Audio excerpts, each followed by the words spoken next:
Hello, my name is Christian Caparas, and under this chapter 10, we have Carl Rogers' person-centered theory. With this topic, I'll be discussing the concept of becoming a person and distinguish the barriers of psychological health. But before that discussion, let me share this quote from Carl Rogers himself, saying that when a person realizes he has been deeply heard, his eyes moisten. I think in some real sense, he is weeping for joy. It is as though he were saying, "Thank God, somebody heard me, somebody knows what it's like to be me." Well, I think with this, we want to know that people see ourselves, our good intentions, and not only what we're coming from, but get us. We want to know they recognize us, they feel us with our thoughts, our insights, our struggles, not only to empathize with us, but maybe even relate to us. To relate to us like they have been where we've been, they've seen what we've seen, or they've felt what we've felt. This desire to feel validated brings us joy, because with this sense of belonging, it gives us the feeling of being heard and accepted. Carl Rogers discussed the processes necessary to becoming a person. Well, he stated that in order to survive, an infant must experience some contact from a parent or a caregiver.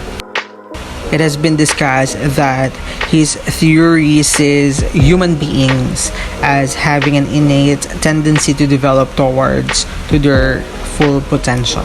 That's why it is important for an individual to make contact, positive or negative, in another person. Let's talk about positive regard. It is the basic acceptance and support of a person regardless of what the person says or does. It does not imply you to have to like someone, but to receive them just the way they are. He suggested that you see them as a person and not a set of behavior. This need for self-regard is to wanting to feel good about themselves.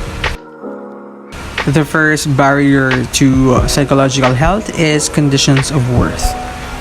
A condition of worth arises when the positive regard of a significant other is conditional. These are the conditions we think we must meet in order for other people to accept us as worthy of their love or positive regard. An example of this is a student who is measuring his own self-worth based on how well he does in a test. Basically, he believes that when he performs well and have good grades academically, he's more valuable as a person. That also includes external evaluation, which prevents people from being completely open to their own experiences. Next, we have incongruence. It is when we distort our awareness of our own distrusted experiences, thus solidifying the discrepancy between our orgasmic evaluation and the values we have introjected from others. But what is congruence? Congruence is the matching of experience and awareness. This means is a fairly accurate match between self-concept and reality, while incongruence, this is a feeling not aligned with action. It is the discrepancy between self-concept and reality. This incongruence is considered to be a barrier to psychological health because it leads to anxiety and unpleasant feelings. Under that, we have vulnerability. Rogers believed that people are vulnerable when they are unaware of the discrepancy between their orgasmic self and the other significant experience. This vulnerability can be defined as susceptibility to a negative outcome or a harmful experience. Thus, we experience anxiety and threat. Stress is the body's reaction to a threat, whereas anxiety is the body's reaction to the stress. A normal anxiety is a part of body's natural defense system. It's an alert to a threat that is unknown or comes from our own internal fears. This anxiety and threat our experience as we gain awareness of such incongruence. Next, we have defensiveness, or the protection of the self-concept against anxiety and threat by the denial or distortion of experiences inconsistent with it. These defensive behaviors are common responses when people feel personally attacked but can undermine our ability to identify problems and find solutions.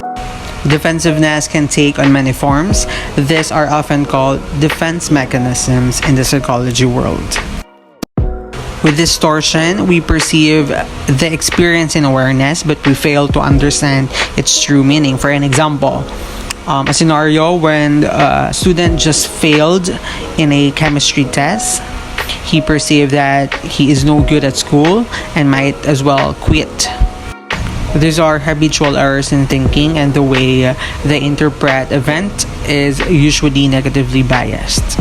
With denial, we refuse to perceive an experience in awareness, or at least we keep some aspect of it from reaching symbolization. A good example is if someone experiencing symptoms of mental health condition, they might avoid thinking about it and not get help because they don't want to face the problem. This two chief defenses both allows us to ignore or block our experiences that otherwise would cause unpleasant anxiety or threat. The last one is disorganization. In this, people sometimes behave consistently with their orgasmic experience and sometimes in accordance with their shattered self-concept. Behavior can become disorganized or even psychotic when someone's defenses fail to operate properly. Disorganized behavior can manifest in a variety of ways. It can include odd, bizarre behavior such as smiling, laughing, or talking to oneself or being preoccupied to internal stimuli. It can include purposeless, ambivalent behavior of movement. Now, let's talk about Chapter 11, Existential Psychology, where it focuses on the concepts that are universally applicable to human existence, including death, freedom, responsibility, and the meaning of life. Intentionality, or the ability to make a choice, implies some underlying structure upon which that choice is made. Intentionality has to do with the directedness, aboutness, or reference of mental states. The fact that, for example, you think of or about something. Also, intentionality helps us understand the purpose and importance of every relationships we have. Moving on to care, love, and will. Care is a state in which something does matter. It is an active process, the opposite of apathy. Care is not the same as love, but it is the source of love. Love is a delight in the presence of other person and an affirming of that person's value and development as much as one's own. And will is the capacity to organize oneself so that the movement in a certain direction or toward a certain goal may take place. Love and will are interdependent and belong together. They are both conjunctive processes of being, reaching out to influence others, molding, forming, creating the consciousness of the other. On my last topic, let's talk about forms of love. From Rollo Rees-May of 1969. He was an American existential psychologist and an author of the influential book Love and Will. He identified 4 kinds of love in Western tradition. We have the sex, eros. He identified 4 kinds of love in Western tradition: the sex, eros, philia, and agape. First, let's talk about sex, or the function that can be satisfied through sexual intercourse or some other release of sexual tension. It is a physiological need that seeks gratification. Now, the second one is the eros, or the psychological desire that seeks procreation or creation through an enduring union with loved one. It is a romantic or sexual love that originates from the Greek god of love, Eros. And in actuality, this type of love is a gift from God. Although eros is not found specifically on the scriptures, this leads to a union of marriage. Moving on to philia, it is an innate non-sexual friendship between two people. Fun fact, this is actually where the word Philadelphia comes from, which means brotherly love. And last, we have agape, or it is coined as the God's unconditional love. It is the greatest of the four loves because it is selfless. It is the love that isn't based of emotion or feeling, but actions. Because eros could come and go, but agape is the choice to do God's will. It is the ultimate standard for authentic love. I'd just like to share from Romans 5 verse 8, while we were still sinners, Christ died for us. And I think that is the greatest example of agape. That's it for my discussion. Thank you for listening.